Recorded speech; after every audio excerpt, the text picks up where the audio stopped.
everybody, and welcome to more Sports and Les Levine, the Weekend Winners Edition. I'm Dave Bacon. Hope your Friday evening is off to a great start. We will talk some Browns and Bengals as we get set for Hugh Bowl 2. We'll also talk some NFL point spreads, as well as some college bowl point spreads coming up for entertainment purposes as well. And we will also talk about sports wagering. Legalized sports wagering has been in the news as a couple of more locations have one approved and one gone live with sports wagering. Pennsylvania casinos are going live, one in Philadelphia, one in Pittsburgh over the past week. And Washington, D.C., the capital, has approved sports wagering as well. We will welcome in cleveland.com's sports wagering columnist, Aaron Marshall. Aaron, we appreciate the time very much. He's joining us from down in Columbus. Aaron, what do we make of this with more locations going live with sports wagering and more approving them? Well, thanks for having me on, Dave. I think for people and folks in Cleveland, folks in Ohio, it means that there's going to be sports wagering options within a pretty close drive. Pittsburgh is betting, taking bets right now. Erie, Pennsylvania is coming soon. Wheeling, West Virginia is coming soon.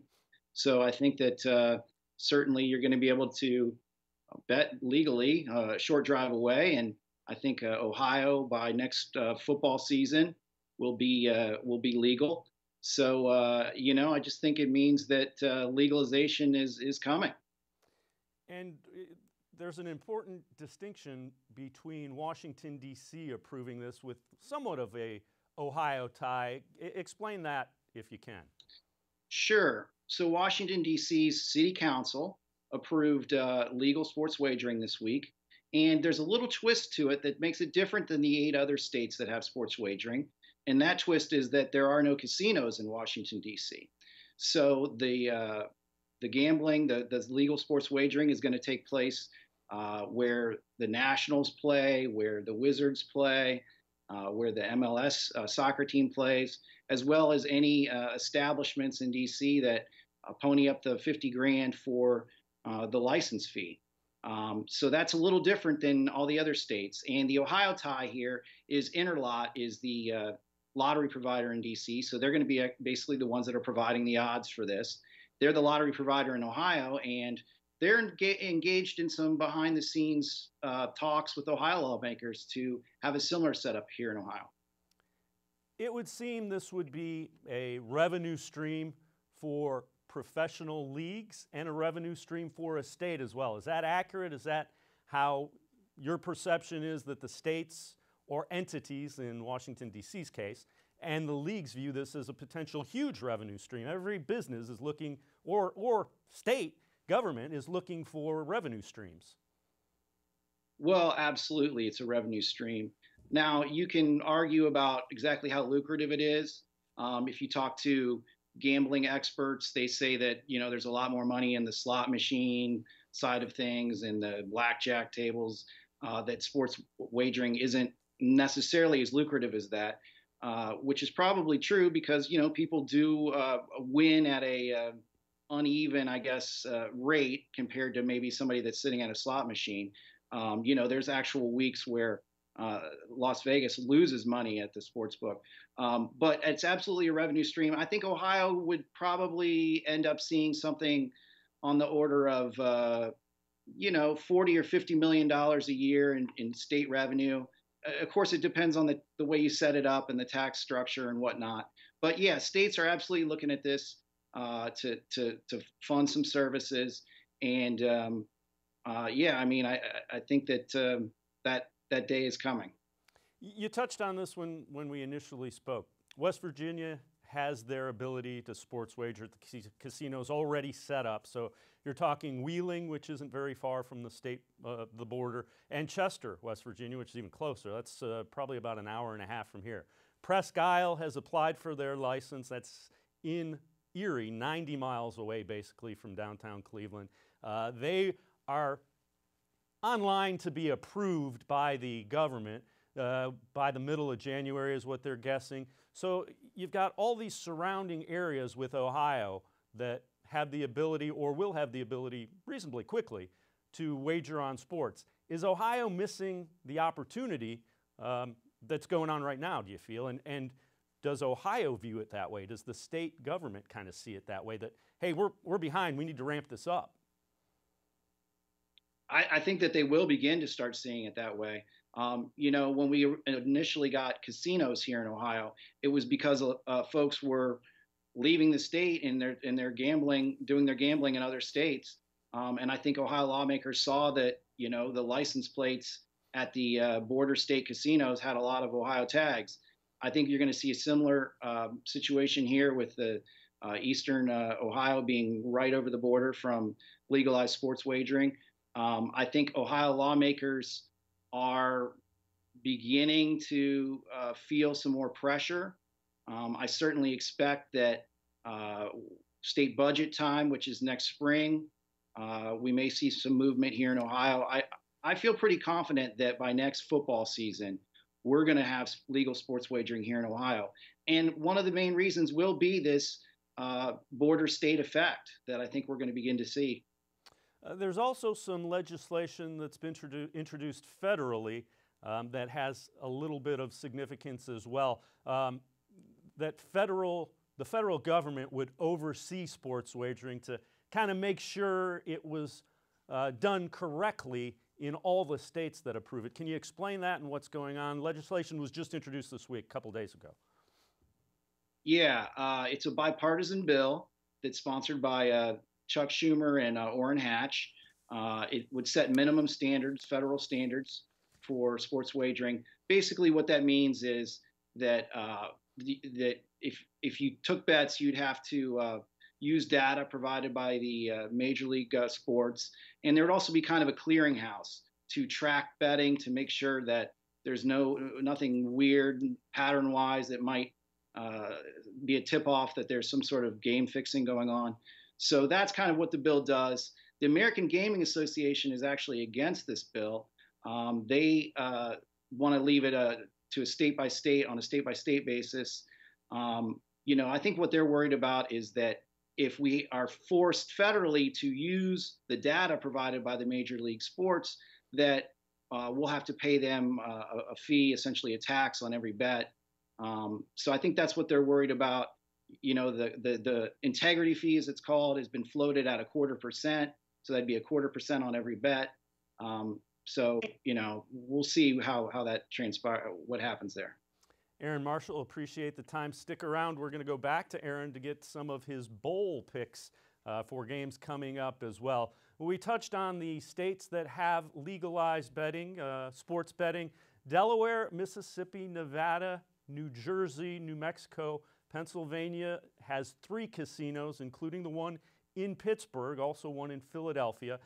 Those have been recently added as places that you can walk in and wager. Rhode Island, Washington, D.C., and of course West Virginia, which is just across the border. Well, I mentioned it. We'll check back in with Aaron for some bowl picks. But coming up on the other side of this, the Browns are getting ready to take on the Bengals. Hugh Bowl, too, as we mentioned. Hugh Jackson, one of those assistant head coaches, consultants for the Bengals. We will check in with our man Ryan Fowler and his Fowler's 5 coming up. Those are the NFL point spreads. You're watching More Sports and Les Levine, the Weekend Winners Edition. We'll be right back.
The Ohio Lottery Partners in Education program has been recognizing role model students and teachers since 2007. To nominate a deserving teacher or student, go to ohiolottery.com. In the About section, find Supporting Education.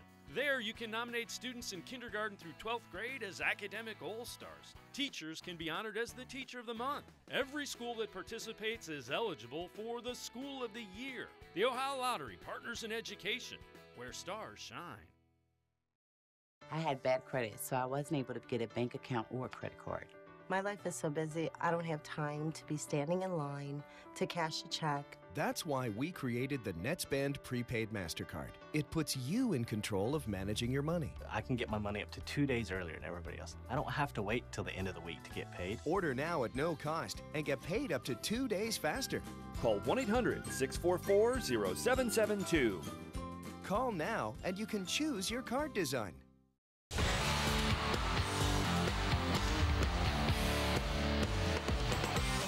Welcome back to more Sports and Les Levine, the Weekend Winners Edition. I'm Dave Bacon, and it looks like the Cleveland Browns have kind of turned the corner a little bit and are actually playing to potentially get to 500 on the season. If they win against the Bengals, they will be 7-1 on the year. And one of the reasons why the Browns have hit on their last 3 number 1 picks.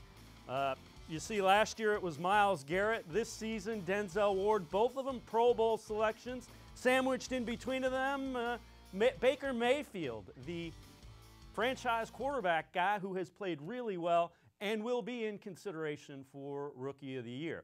Well, it's that time of the show. We are going to head to our NFL picks with Ryan Fowler from NFLPickWatch.com. Ryan, welcome in. Let's begin again this week. It's the Bengals and the Browns. Who do you like in this one?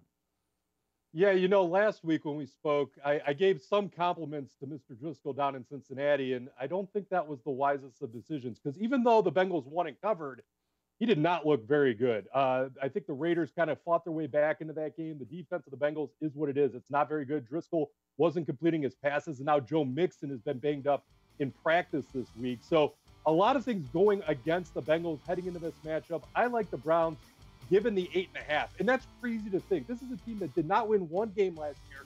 Now they're favored by 8.5 at home against a rival, an in-state rival. You got to love that. Baker Mayfield and what they did out in Denver last week was incredible, especially without Denzel Ward. Looks like he'll be back this week. So everything kind of going in the Browns' favor, which is, you know, a nice breath of fresh air considering the way that the Indians season ended and the way the Cavs are going. It's great to have Browns football where it's at. Browns by 8.5. Are you concerned at all? And you and I talked about the Browns' run defense. Then they went out and shut down Phillip Lindsay and Royce Freeman. Joe Mixon, that's a challenge for the Browns without question. Without question. And he ran really well against the Raiders, another defense that struggles against the rush. But he's been banged up. If he was 100% healthy, and who really is in Week 16, I might feel a little differently. But the Browns showed something out in Denver. Playing at elevation, the plays that they made. And, you know, the Broncos are very similar to the Bengals in the sense that they don't have a possession receiver right now. Boyd's hurt too on top of Mixon.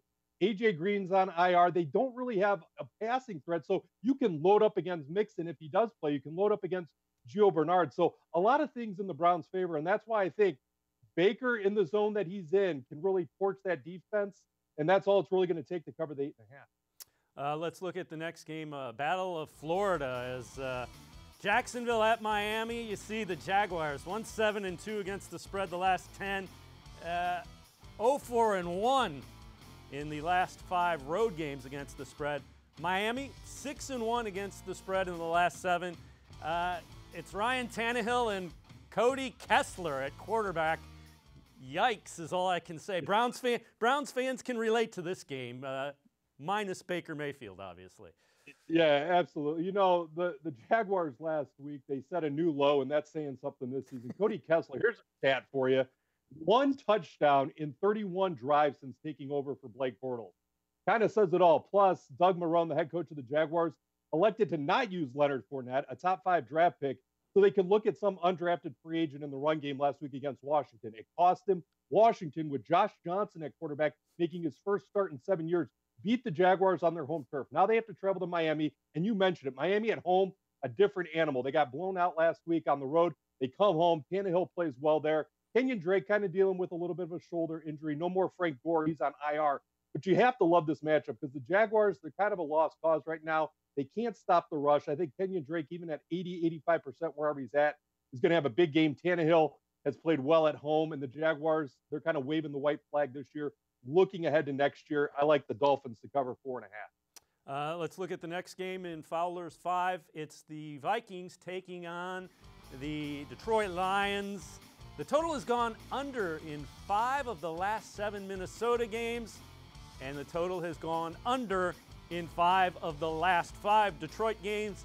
That speaks challenged offenses to me. Who do you like in this one, Ryan? Yeah, the Lions offense probably a little bit more challenged than the Vikings at this point. You have to remember last week was the first week under a new offensive coordinator. The Vikings canned theirs 2 weeks ago. So they went back to what really worked, rushing the football. They went a little too heavy on Kirk Cousins and the investment they made there, Adam Thielen, Stephon Diggs for most of the season. They got back to Dalvin Cook, who's one of the most aggressive runners in the league. Then they have the 1-2 combo with Latavius Murray. You know, the Lions' rush defense has improved this year, but I think when you go at them with 2 running backs and then you also have Thielen and Diggs, it's going to be too much for the Lions to handle. You know, the Vikings are in the last playoff spot in the NFC. They have a lot to play for. They have to cover 5.5, which is a little high than I would probably like, but Matthew Stafford has no weapons. Kerryon Johnson is on IR. Kenny Galladay, their top receiver, is going to be shadowed by Xavier Rhodes, one of the best defensive backs in the league. So everything's kind of chalked up against the Lions, even though they're at home. I think this is earlier in the season and things have been different. The Lions might be able to cover the 5.5, but there's just not enough things going in their favor. Plus, with the Vikings needing the win to stay in that playoff hunt, I like the Vikings to win big. We'll move on. The Patriots hosting the Buffalo Bills, and our old buddy Josh Gordon is indefinitely suspended. So that will affect the Patriots offense. Buffalo 2-6 against the spread in the last 8. New England 5-1 against the spread at home in their last 6 at home.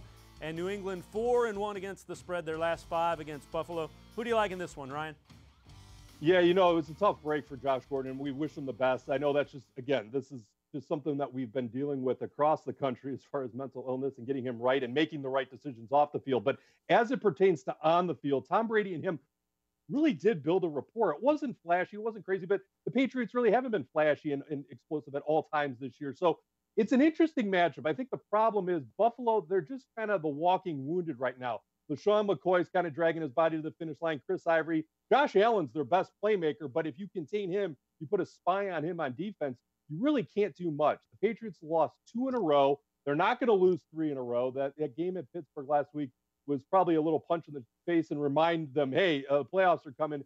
We have to get this right. So look for a lot of Gronkowski. I think Cordero Patterson could have another big game now that Josh Gordon's out. It's just going to be all hands on deck for the Patriots. And again, just like the Dolphins play well at home, the Patriots at Foxborough, they win and they cover big.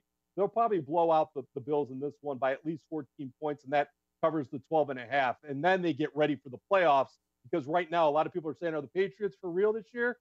They're typically for real until we say otherwise, right? Absolutely. And our 5th of the Fowler's 5, again, Ryan Fowler from NFLPickWatch.com. The Monday night game, Denver at Oakland. Denver 8-16-1. Yikes, against the spread in their last 25. 4-13 straight up in the last 17 road games. It's likely that Vance Joseph will not survive this season with the Broncos. Oakland 4-2 against the spread, last 6 against the Broncos. Who do you like in this one, Ryan? Yeah, I never thought I'd say it this deep into the season with the way it's gone, but I like the Raiders too. They're getting 2.5 at home. I mean, here's the thing you have to consider, and this is something that I didn't factor in because, again, the sample size was small. In the Broncos matchup with the Browns, they really miss Emmanuel Sanders because Case Keenum, the Broncos quarterback, he's throwing to a couple rookie receivers, Patrick and Cortland Sutton. There's just not a lot of experience in the passing game. So if you load up against Lindsey or at least mute his production and the running game, you can really slow down the Broncos. On the contrary, the Raiders have actually been pretty competitive at home. I've given them a lot of grief on Twitter this season, but when they play at home, they're competitive. They gave the Chiefs a run for their money a couple weeks ago. So Carr and Gruden, it's been kind of a nightmare season, but I think they get the outright win here. I think as you mentioned, Joseph's on his way out. There's just not a lot of good things going on. Plus, you have to remember the Broncos defense, for as lauded as it was over the years, and they still have Von Miller, who picks up a sack almost every game. Their defensive secondary is pretty banged up, and that's where Carr can kind of exploit this matchup. Losing Chris Harris a few weeks ago really depleted their secondary, so now they can go to the air, kind of pick them apart, and there's just not enough offense for the Broncos to kind of hang with the Raiders this week. I'll take the Raiders plus 2.5. Let's recap Fowler's 5 for this week, the NFL games that Ryan Fowler from NFLPickWatch.com likes. He likes the Browns minus 8.5. He likes the Dolphins. He likes the Browns minus 8.5, the Dolphins minus 4.5, the Vikings minus 5.5, the Patriots minus 12.5, and he likes an underdog, the Raiders at home Monday night, getting 2.5. Ryan Fowler, we appreciate the time. He will join us each and every week here on More Sports and Les Levine Weekend Winners Edition. You can check him out on NFLPicksWatch.com. We're going to be right back. We're going to check back in with Aaron Marshall for some college bowl picks here on More Sports and Les Levine, the Weekend Winners Edition. Don't go anywhere.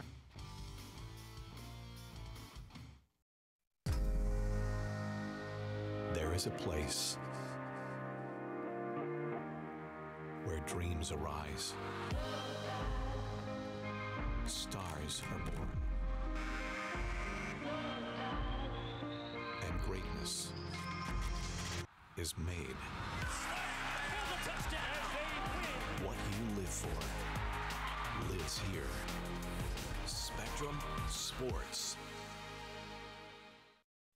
Introducing LizardCam, the new micro camera that goes anywhere you can't see. With an extra long flexible cable, you can inspect anywhere. The powerful light illuminates even the darkest areas behind your walls. It comes with a hook tip so you can retrieve fallen jewelry down a sink. Plus, it's waterproof, so unclog drains like a pro. Add the mirror tip to find critter hideouts behind the fridge, or the magnetic tip so you can grab loose nuts and bolts that are impossible to reach. Get yours today.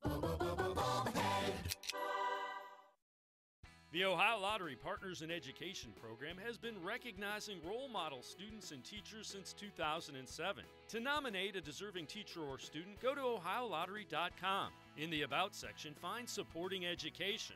There, you can nominate students in kindergarten through 12th grade as academic all-stars. Teachers can be honored as the Teacher of the Month. Every school that participates is eligible for the School of the Year. The Ohio Lottery Partners in Education, where stars shine. More Sports and Les Levine is now available on cleveland.com.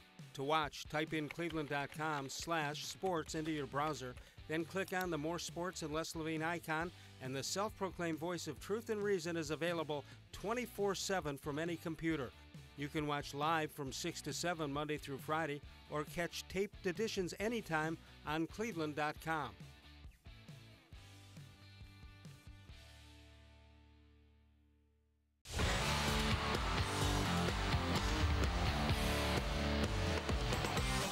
Welcome back to More Sports and Les Levine, the Weekend Winners Edition. I'm Dave Bacon. Well, the holidays means the bowl season is here. We're going to check back in with cleveland.com sports wagering columnist Aaron Marshall. We'll talk some college bowl games coming up this week. We will begin with Houston and the Army, as Army, an outstanding football team. Saturday, 3:30 kickoff.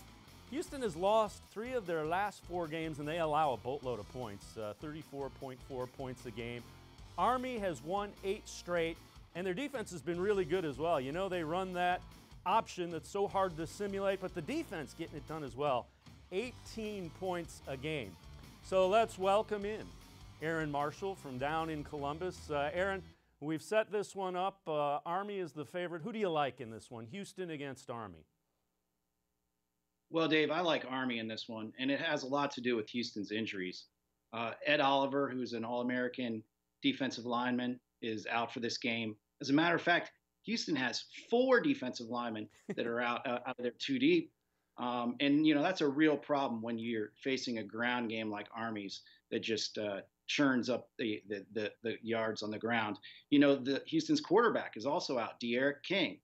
So they're going to be starting a backup named Clayton Tune. He was only 18 of 43 against Memphis, so he's really not that accurate. You know, I think when you want to take on Army, you have to be able to stop them in the red zone because they're going to kind of control the ball. and move slowly. Houston is 124th in the country in red zone defense. So I think Army is going to be able to punch it in when they get it down to near the goal line. And you're always worried when you play a triple option. You really can't simulate the speed at which they run that. So it usually takes you a quarter or two to figure out, this is when this guy's getting to the hole. Is that another thing that factors into it from your mind? You just can't simulate that type of offense. You don't see it often enough. Yeah, I think that's true. Although I will say that Houston did face Navy this year, so they have seen the triple option once. But look at the results. Navy had over 300 yards on the ground. Houston did win that game. They turned it into a shootout, but that was with their starting quarterback who's out this game. So they don't have him to bail them out this game. But yeah, I think it's going to be an adjustment for Houston. And like I said, with so many injuries on the defensive line, are they really going to be able to bow up and get it done on the line of scrimmage? I doubt it. And we also mentioned Army's playing extremely well, 8-game winning streak, and they've really looked effective. And you know, earlier in the season, you know, they played really well against some high-level competition as well. Oh, absolutely. You know, I should have mentioned this, but they went into Norman, Oklahoma, took Oklahoma into overtime. So, I mean, you know, I think the case for Houston here would maybe be that they have some better athletes on the outside, but certainly Army showed they can stay step for step with Oklahoma. So I'm not worried about that so much. All right, we'll move on. The Hawaii Bowl is the next one that we're going to take a look at. Hawaii taking on Louisiana Tech Saturday out in Hawaii, so it's a 10:30 start. Stay up late, see it if you want. Hawaii scoring a lot at 32.1 points a game, but allowing even more at 35.4 points a game. And Tech has struggled. They've lost 3 of their last 4, and they allow, you know, over 350 yards a game. This one sounds like it has video game potential. Who do you like in this one, Aaron? Absolutely. Well, I actually like the over in this one. The over is 61. And as you mentioned, Hawaii has a really prolific offense. For the old school folks out there, if you remember Tommy Chang and June Jones and the run and shoot days, they're back. The quarterback's name is Cole McDonald. He's one of the top passers in the NCAA this year. So I think Hawaii is going to be going up and down the field. As you mentioned, their defense is atrocious this year. I think the last 6 games, they're giving up an average of 42 points a game. You know, and Louisiana Tech has a pretty decent quarterback as well. Jamar Smith, he's got 2,800 yards this year. They've got some good receivers. So I just see this turning into a shootout. You know, historically, this game has a lot of points when Hawaii plays in it. I think the over is 5-1 the last 6 times Hawaii's played in it. So stay up late, but hopefully the offenses will keep you on the edge of your seat. Yeah, I can tell you, the last 2 years, it's averaged over 73.5 points a game, so that kind of adds to what you're saying. The third one that we're going to talk about, a Big Ten team, Minnesota, taking on Georgia Tech. And Tech's coach, Paul Johnson, longtime guy that built that program into a pretty good program, is retiring after the game. Now, Minnesota coach P.J. Fleck says at least one, but less than 6. At least one, but less than 6 of his starters will be suspended, which that gives you quite a variance. Between 1 and 6 of your first 22 aren't playing if you're the Minnesota Golden Gophers. Aaron, who do you like in this one, and what are you thinking? It's the Quick Lane Bowl. The Quick Lane Bowl. Wow, that's right up there with the Rose Bowl. Right? I actually like Georgia Tech in this one, -5. I can tell you that the suspensions issue is part of it. As you mentioned, there's going to be some number of guys that are suspended, but also there's going to be a couple Minnesota guys that aren't going to play for NFL draft reasons. Blake Cashman is their leading tackler. He's going to be out. Donnell Green is their left tackle. He's their best offensive lineman. He's going to be out. So Minnesota is going to be depleted. And, you know, I do think that Tech is going to be ready to win one for the Gipper here, Paul Johnson. And if you look at Minnesota's run defense, Tech runs a variation of the option. If you look at Minnesota's run defense, they have been atrocious this year. Illinois ran all over them. Nebraska ran all over them. So there's some signs of weakness there in the Minnesota run defense. And again, it's hard. Same thing I said with Army. It's hard to simulate it. And this is a team that has struggled defending the run. Oh, yeah, absolutely they have. I think, this game's in Ford Field, so it's going to be on turf. I think especially on turf, the speed of the option. Georgia Tech has maybe a little bit better athletes than what you see at Army or Navy, so their option is even quicker. And so I really just doubt that Minnesota is going to be able to stay with them. I got to admit, I'm a little down on the Big Ten this year as well. Other than the top two, I think Michigan and Ohio State are solid. But once you get past them, I'm wondering how these sort of middling Big Ten teams are going to do in bowl season. We'll see, but I'm not optimistic. Aaron Marshall, we appreciate the time. He is cleveland.com's sports wagering analyst. Well, in honor of Minnesota head coach P.J. Fleck, an alum of the Mid-American Conference, he went from Western Michigan to Minnesota. Coming up, it's the Mac Tracks when we return on More Sports and Les Levine, the Weekend Winners Edition.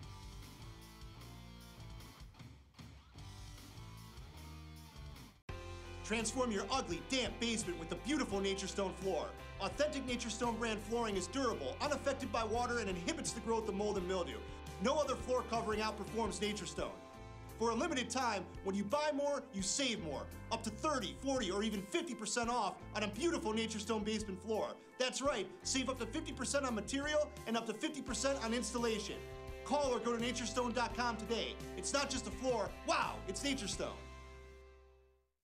There are tastes we remember. Every smell brings the happiness of times gone by. Experience this every time you walk into Gallucci's Italian Foods. Whether you need lunch on the go, a catered party, or that perfect blend of wine, meats, and cheeses, Gallucci's has exactly what you're looking for. Straight from Mama's Kitchen for old world traditions or original experiences. From the tastes you remember to new flavors you'll never forget. Gallucci's is a tasty branch of your family tree. There is a place where dreams arise, stars are born,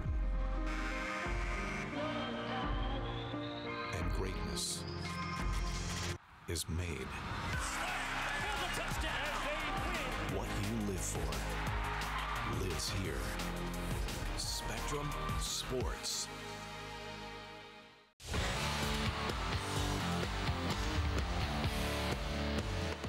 Welcome back to More Sports and Les Levine, the Weekend Winners Edition. I'm Dave Bacon. Some really good things going on over at the Mid-American Conference. It's time to join Heather Klatt for this week's Mac Tracks.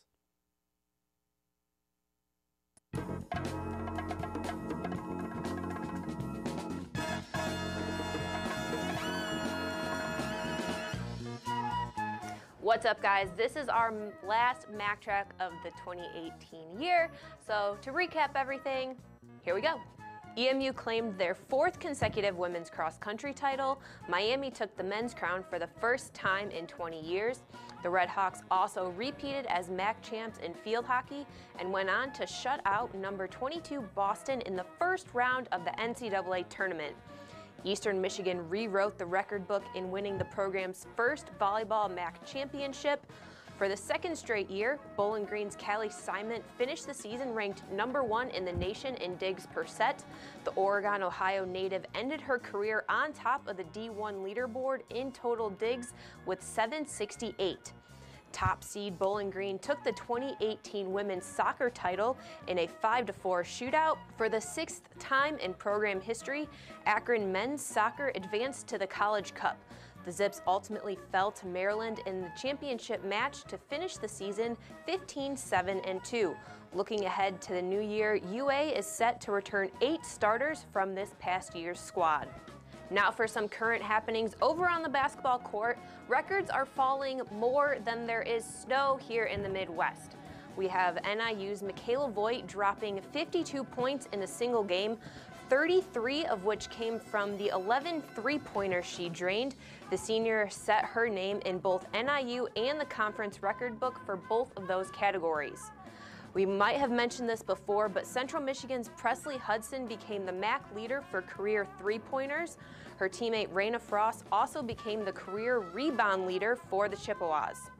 Ohio remains the only undefeated team on the women's side, just one of 13 teams in NCAA D1 who remain perfect this season. Buffalo's Sierra Dillard leads the country in free throw attempts, free throws made, and points per game. The senior guard currently averages 25.8. 9 teams remain undefeated on the men's side of NCAA Division I, and Buffalo is one of them. The number 14 Bulls defeated Syracuse on the road for the first time since 1963 to improve to 11-0. It's UB's best start since the 1930-31 season when they finished 15-0. Also in men's hoops, the Toledo Rockets are riding an 8-game winning streak with 2 games left in the non-conference. MAC play officially begins in the new year with the men tipping off on January 4th and the women following on the 5th with a full slate for that day. 2018 has been quite the year for MAC sports. We want to congratulate all of our graduates. Thank you for everything you've done for MACtion throughout the course of your career. We have so much more planned in 2019, so be sure to follow along on GetSomeMACtion.com. Have a safe holiday, and we'll see you next year. All right, Heather Klatt with this week's Mac Tracks. Want to also remind you there's some bowl games going on, so you can get your MACtion at the bowls tonight and also this weekend. We're going to step aside, take a quick time out. We'll be back, and want to remind you that you can see more Sports and Les Levine with Les Levine. He'll get the holidays off, but he'll be back with us on Wednesday night with more Sports and Les Levine. Until then, we'll see you. I'm Dave Bacon, and this has been More Sports and Les Levine, our Weekend Winners Edition.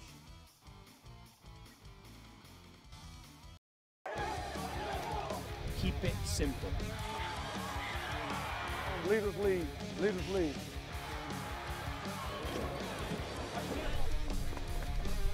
Let's go! Stop whining! Again, go again, yes! You gotta rotate, go, Stone!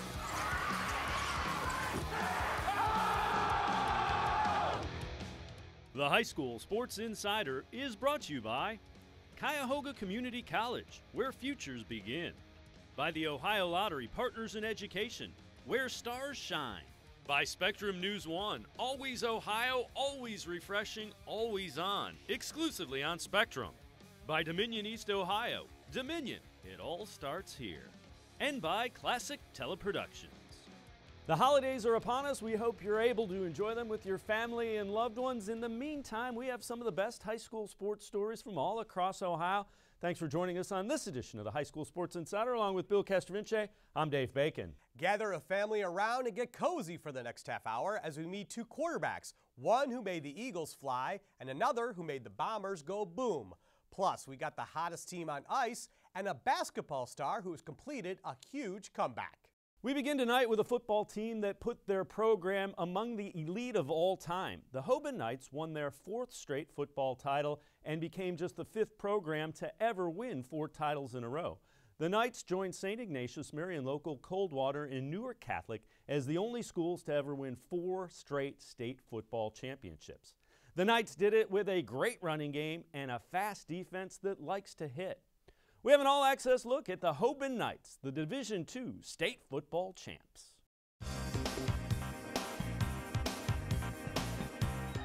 Old school smash mouth. And there is Dickerson behind Blanchard. Dickerson dives. Touchdown, Tyrus Dickerson. Going out there like it's my last play every game. Trying to be versatile. Sometimes you got to stay patient. Sometimes you got to go full speed into the hole. So try to change it up so I'm not predictable and just keep running hard, whatever play it is. 2nd and goal from the one. Hoban leading by 13. Shane Ham keeps it, and he dives. Touchdown, Hoban, Shane Ham. There's something about this field. It just happens to be this field and happens to be where we play the biggest game of the year. Come up big. 35. And they're going to take a shot here, Dave. Hayden Clark. Over the middle. No, he's going deep for Dickerson. Out of backfield. He got it for the touchdown. Tyrus Dickerson. That's only his 16th catch of the year. His first touchdown catch. But boy, he showed pretty good hands. The guys usually joke at me for not having hands, so as soon as I caught the touchdown, I went straight to them and told them I got hands.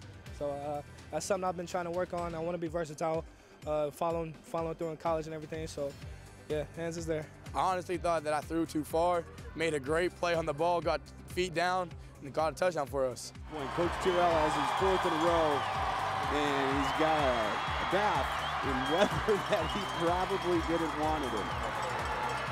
Shane Ham, the second state championship that he has quarterbacked in this his sophomore year. I give it all to my seniors. They just didn't give up. They kept talking to the young kids that, we're still up. All we need is a drive. All we need is a drive, and that's what it was able to happen. So this group of seniors has 4 state championships now in 2018. It's history. There's nothing more nice than that. So I'm very proud of the team going down in the history books. There's nothing else to explain for that. It's a huge accomplishment. I put it all in their hands. Players win these games, not coaches. So I give everything to the seniors and for the younger kids following them. It gives me great pleasure to give these seniors and you the championship trophy 2018. Congratulations. I talked to my president, Dr. Suida, and I told him from day one when I was hired, my goal is not to build a good team.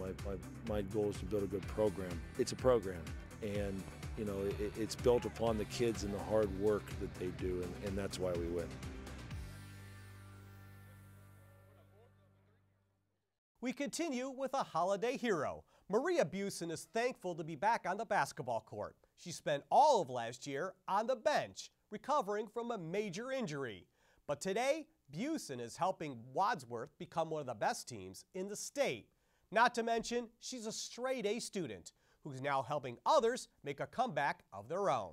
Here's Maria Busen, this week's Ohio Lottery Partners in Education Shining Star.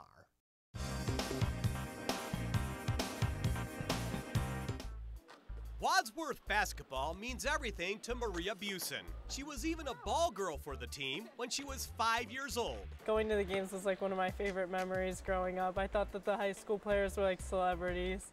Busen became a star herself, playing on the varsity as a sophomore, but her junior season never happened. So it was in a summer league game, and I planted on the end of the court trying to save a ball for one of my teammates, and I guess I twisted my knee the wrong way and I felt a pop. Maria knew it right away. She had torn her ACL, and she didn't cry at first. I couldn't accept the fact that I was going to miss my whole junior season for the longest time. And I remember when the doctor finally told me it was going to be a 9-month recovery, bawled my eyes out. You never know how you're going to come back, especially from an ACL, whether you're going to be 100%, 80%, 50%, you just don't know. So, but I will tell you this about Maria. She has worked her tail off to get back. I wanted to get the surgery as soon as possible because I knew I wanted to start the rehab process as soon as I could. That's how I am. Like, I'm going to go 100% into things and give it all that I have. Once her doctor told her she could start running, Maria ran 5 miles the very next day. Now healthy, she's a senior leader who brings the energy. I always call tearing my ACL the necessary evil in my life because, yeah, in the moment it was horrible, but I've learned so much from it, and I think that I'm twice the player now coming back from it. Maria Busen gives motivational speeches to her teammates before every game, and now she's giving them to everyone. Just the other day, actually, one of our ball girls, their parents kind of came up to me and wanted me to talk to their kid about what it takes to come back and to continue my career. And so now knowing that people are looking at me after that for motivation for themselves, it's really inspiring, and it inspires me to work harder every day. If you know a student who shines in the classroom like Maria, go to OhioLottery.com. Look for the About section, and in there you'll find the Supporting Education tab, and that's where you'll find all the info you need. We're just getting things rolling on this week's show. When we return, we'll check in on the Ice Cats and an Eagle who was pretty much perfect in the state championship game. The The High School Sports Insider will be right back. The Ohio Lottery Partners in Education program has been recognizing role model students and teachers since 2007. To nominate a deserving teacher or student, go to ohiolottery.com. In the About section, find Supporting Education. There, you can nominate students in kindergarten through 12th grade as academic all-stars. Teachers can be honored as the Teacher of the Month. Every school that participates is eligible for the School of the Year. The Ohio Lottery Partners in Education, where stars shine. I've got a 4-year degree. I wasn't really able to find a job despite putting out over 100 applications, so I decided to go back to school. You know, Tri-C really did change my life. After getting my degree from Tri-C, I'm working in the IT field. I work at a job I love. Life is good, thanks to Tri-C. My name is Josh Gatka, and I received my IT degree from Tri-C.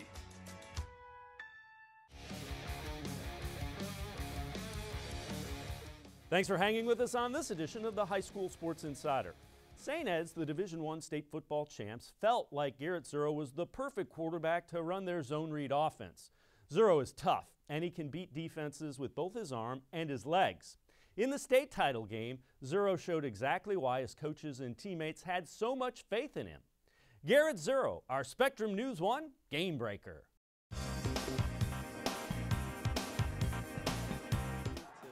When the clock hit 0 in the Division I state football title game, the St. Edward Eagles were state champs, and their senior quarterback, Garrett Zuro, was a big reason why. It definitely wasn't easy and definitely wasn't handed to us, you know. We were the toughest team in Ohio, and we definitely just proved that today, so. Zuro had a state championship game to remember. He gained 74 yards running the football on 18 carries and was a perfect 12 for 12 throwing the football for 150 yards and 2 touchdowns on the biggest stage possible. I didn't even know I threw 12 for 12. I didn't know until they started telling me. I was like, oh, I guess I did. But when you minimize those mistakes and incomplete passes, you're going to be pretty good. Zuro and senior wide receiver Quintel Kent were a nightmare for Coleraine. The two hooked up 8 times for a couple of touchdowns and countless big plays.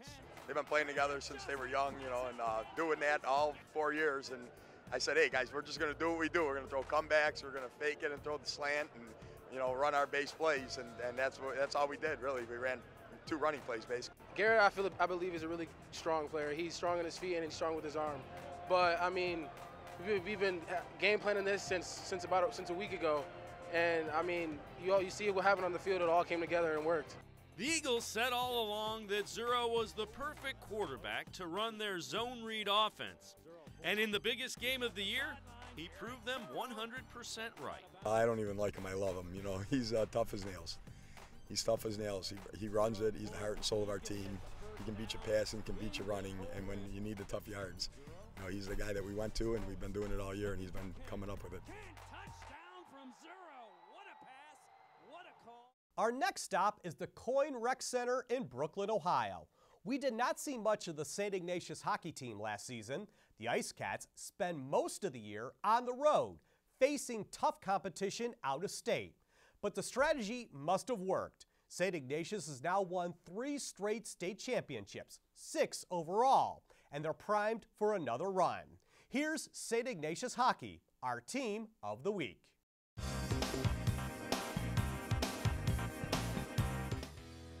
With a state championship in 2016, 2017, and 2018, St. Ignatius has a natural hat trick. But this year's senior class wants more.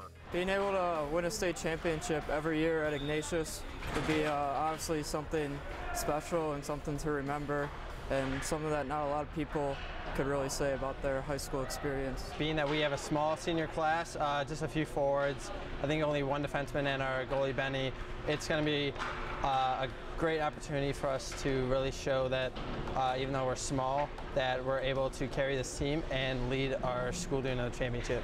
Juniors dominate this year's roster, including 2 assistant captains. Got the assistant captain role along with my fellow assistant captain, Michael Babe. It just goes and speaks again for the tradition you have here. To wear an A is just pretty spectacular. The Ice Cats traveled out of state most of last year, which made them tougher. This season, they have more home games, including a new logo at center ice. It's nice to be able to play at home in front of like your students and your parents at home and don't have to drive 4 or 5 hours to come see you play. It's nice. It's a lot better actually. It's fun for my family and my friends to come out to watch us play. So it's really awesome.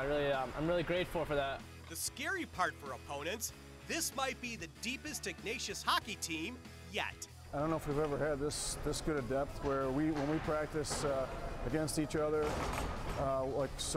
quote-unquote ones versus twos, there's no drop-off. So it's a good look. We're getting a good look every time. I think it's just we're sticking with what we know how to do, and we're focusing on that. Like coming to games, we don't really focus on the other opponent. We kind of focus on the way we play, focus on our game. And I think doing that year in, year out, we just keep winning. If you missed some of today's show or want to see past episodes, they're online and free. What a deal, I know. Head to citybeat-tv.com. That's citybeat-tv.com. Coming up next, we'll meet the Mad Bomber from Kenston High School. And our Insider Classic is a hometown hero helping the Cavaliers. Stay tuned. So, I just moved in with this family, and it's embarrassing. The little one, he likes to go outside and crawl around in the giant litter box. I don't know what he's doing. I mean, I was born and I knew how to use the litter box. Look at that. That's disgusting. Oh, poop already. You're making me nervous. Oh, okay, I can't look at this anymore. I really hope he grows out of this, for his sake.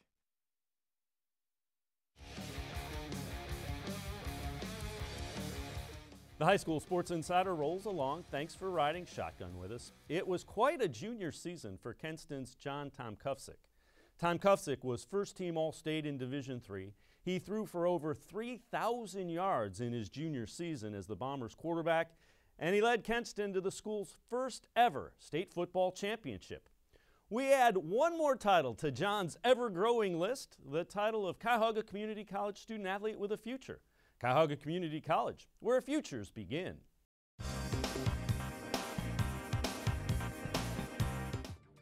He stands 6'1" and weighs 195 pounds. At first glance, it looks like John Tomkufsick might be too young to be the first-team All-State quarterback that tore up defenses all season this year. But watch him throw the football, and it's clear this is the guy.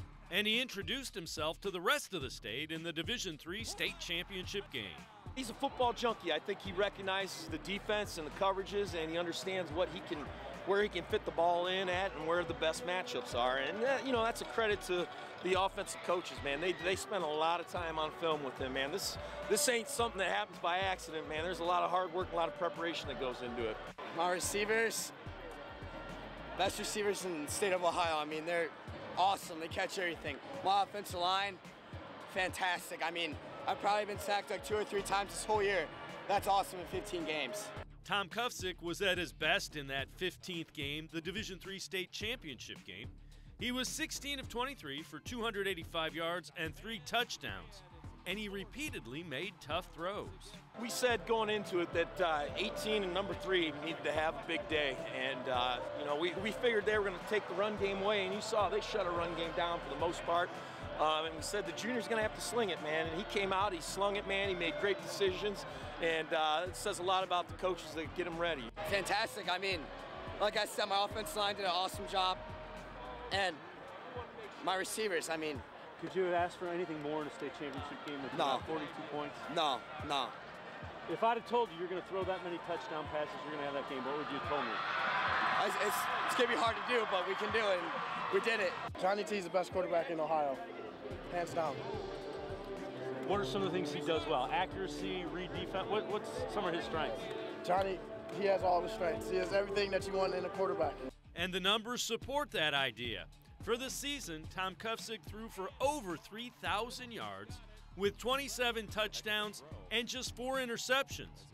He also completed 62% of his 296 passing attempts. He's been doing it all year, man, and glad he could continue to do it for one more game. And he also had those 5 hogs up front protecting them. This is awesome. I mean, all of us, we've been waiting for this our whole life to play in the state championship.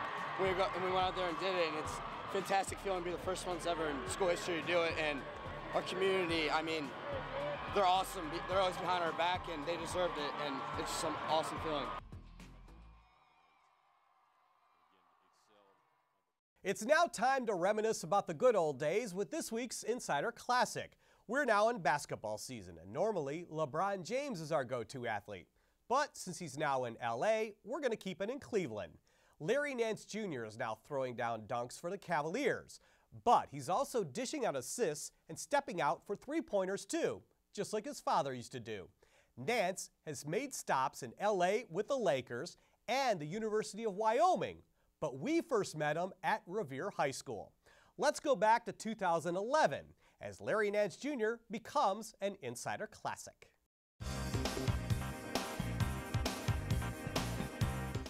The name is very familiar to Cleveland basketball fans, and it's now getting another go-around. Revere senior Larry Nance Jr. is emerging from his father's shadow, the former Cavaliers All-Star. Everywhere we go, it was always like, oh, Larry Nance, how are you? Like, nice, I'm a big fan of yours. And now it's starting to turn into, Larry Nance, how are you? And great, your son's playing great. So it's pretty fun, it really is. I played a lot of basketball games, a lot of tournament games, and just nothing like watching my kid play. I mean, that's the most exciting thing I've ever done. Every game he plays is just exciting for me.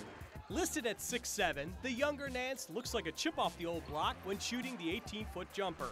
He and the Minutemen went undefeated in Senate League play the last 2 seasons, but Nance took his game to another level as a senior, adding aggressiveness to his 17 points a game. Summer of AAU really helped me with that because if I wasn't aggressive, then I was out. So confidence, aggressiveness is pretty much what the coaching staff and my teammates have tried to instill in me. You know, if I was back in high school playing against him right now, I'd be a little nervous that he would kick my butt. You know, if you're going to be good, the summer is where you get better, and you have to continue to work on your game always. You never be content, and that's how you become a good player. Nance is now catching the eye of Big Ten and ACC schools. He was just a toddler when his father retired as a Cavalier, but all of Larry Sr.'s highlights have Larry Jr. dreaming of making a name for himself in the NBA. Watching film with him, he was an incredible player. I mean, what I hope to be. He's actually much stronger, better, faster. He could do everything better than me when I was in high school, so that's a positive thing. We want you to get more involved in the show, and you can through social media. Follow us on Twitter. We're at HS Sports Insider and at Dave Bacon Sports. Tweet us your story ideas, pictures, or video showing your school spirit. We'll use them in a future show. We're still plugging away on Facebook as well. Head to our page and like us. We're at High School Sports Insider. But stick around. The holiday tweets of the week are coming up next. I decided to go to Tri-C because it was easy to commute to. I was able to start Kent State as a junior. All my credits from Tri-C transferred to Kent State. I will be able to earn my bachelor's degree in 4 years. I saved a lot of money starting at Tri-C. My name is Stephanie Bain, and I earned my first degree at Cuyahoga Community College. The Ohio Lottery Partners in Education program has been recognizing role model students and teachers since 2007. To nominate a deserving teacher or student, go to ohiolottery.com. In the About section, find Supporting Education. There, you can nominate students in kindergarten through 12th grade as academic all-stars. Teachers can be honored as the Teacher of the Month. Every school that participates is eligible for the School of the Year. The Ohio Lottery Partners in Education, where stars shine.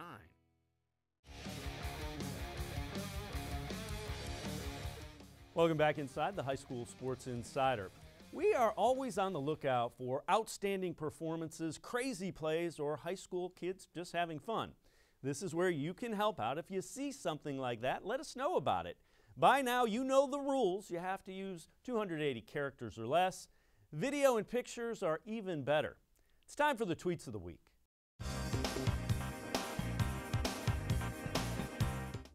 Linebacker Tommy Eichenberg from St. Ignatius, committed to Ohio State earlier this month, made it official on signing day. New Buckeyes head coach Ryan Day also got the state's top recruit when Zach Harrison from Olentangy Orange committed to the Buckeyes as well.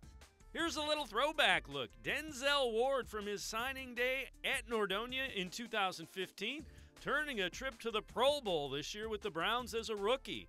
Loveland student section, getting festive and in the holiday spirit, at least sort of. It's Ugly Sweater Day. And we wrap things up with a unique faculty game of futsal. It was Oak Harbor's during an assembly celebrating the school's United Way campaign. Keep those tweets coming. We want your story ideas or your pictures or video showing your school spirit. Tweet those to us. We're at HS Sports Insider or at Dave Bacon Sports. Use hashtag HSSI Ohio.